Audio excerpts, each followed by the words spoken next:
ditempatkan di grup neraka. Indonesia menghebohkan jagat sepak bola Asia karena berhasil lolos ke ronde ketiga.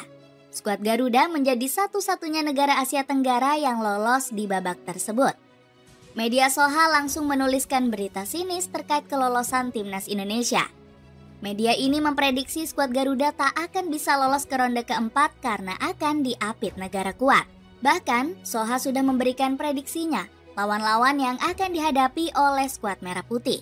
Skenario tersulit Indonesia jika tergabung dalam satu grup dengan Jepang, Australia, Arab Saudi, Uni Emirat Arab, dan Tiongkok, tulis Soha.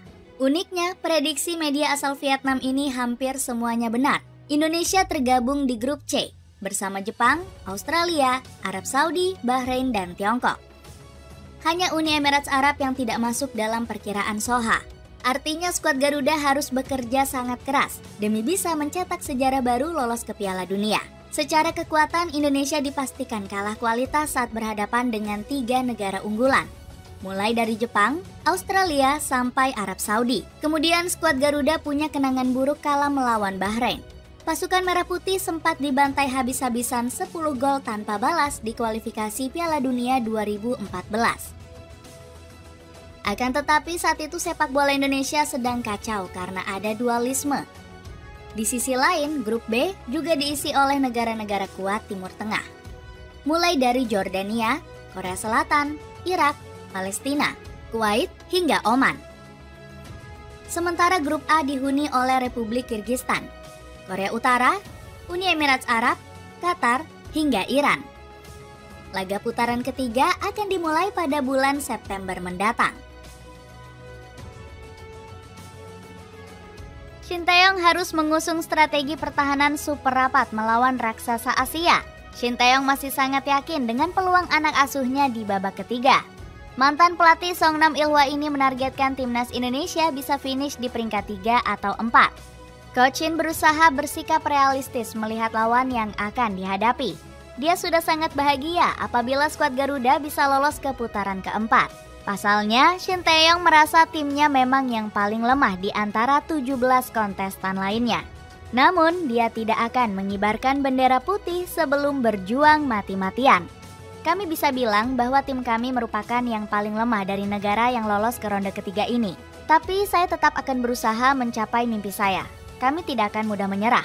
Keyakinan yang sama disampaikan oleh Erick Thohir selaku Ketua PSSI. Pak Erick sangat berharap Shin Tae-yong bisa memenuhi target lolos ke Piala Dunia. Dia yakin pencapaian di Piala Asia U23 bisa diulang asal para pemain tidak sombong. Kemarin kita tidak jemawa, tapi kita bisa hampir lolos ke Olimpiade. Mudah-mudahan kita diberikan kesempatan untuk lolos ke Piala Dunia, kata Erick Thohir. Pasukan Merah Putih berpotensi bisa tampil mengejutkan di babak ketiga mendatang.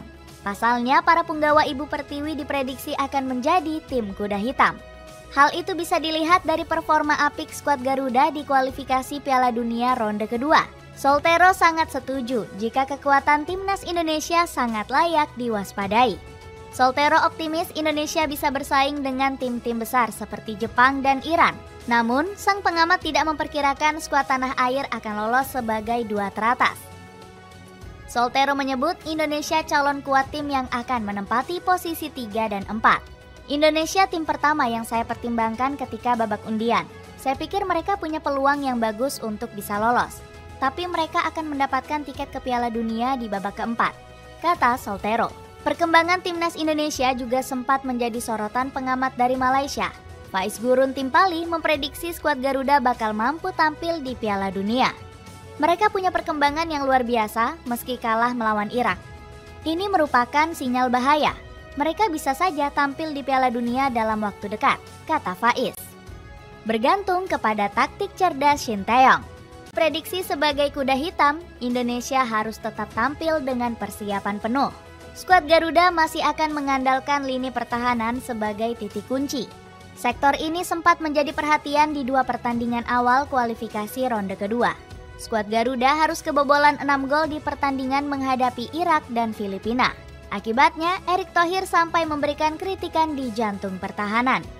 Menteri BUMN ini merasa para pemain terlalu mudah untuk kehilangan momentum. Akan tetapi Erick Thohir optimis kesalahan tersebut akan cepat diatasi oleh Shin Tae-yong. Kita sudah berusaha melakukan persiapan maksimal sampai ke Turki. Tapi bagian pertahanan kita terlalu mudah untuk kehilangan momentum. Tapi saya masih optimis dengan generasi muda ini, kata Pak Erick.